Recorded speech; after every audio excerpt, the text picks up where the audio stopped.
kur bija argumenti, kāpēc Eiropa tik ļoti atvēra savus vārtus iebraucējiem? Es domāju, ka tur ir divi argumenti. Viens arguments ir finansiālais. Migrantu atvešana, tā cilvēku tirdzniecības sadaļa, tā atnes kaut kāds 5-10 tūkstoši jau tiem migrācijas organizatoriem. Tālāk ir, kad šis migrants nonāk Eiropā, tad viņu izmitināšana, viņu nodrošināšana, viņu nodarbināšana, ja, tas viss atnes ieinteresētajiem pusēm daudz tūkstoši.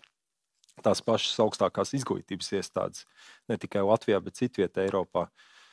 Viņiem neinteresē tā augstākā izglītība ļoti daudzos gadījumos. Viņiem interesē tas, ka ir persona, kas samaksā piemēram 5000 gadā, vēlams, lai viņa augstskolā nerādās, un ja tāds skaits ir piemēram 1000 tajā izglītības iestādē, tad forši 5 miljoni atripo. Tā ir finansiālā puse. Jā. Otra ir politiskā puse, ka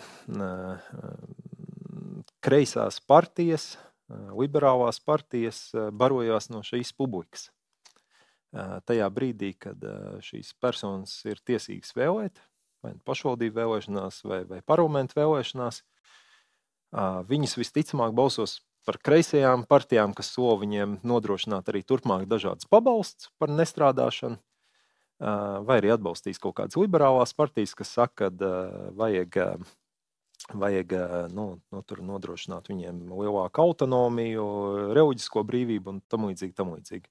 Un tas viss pat aiziet tik absurdi, ka šobrīd šīs centriski liberālās kreisās partijas ir aktīvas tiešām Palestīnas atbalstītājs pret Izraēlu tikai tāpēc, lai iegūtu šo musulmaņu simpātijas.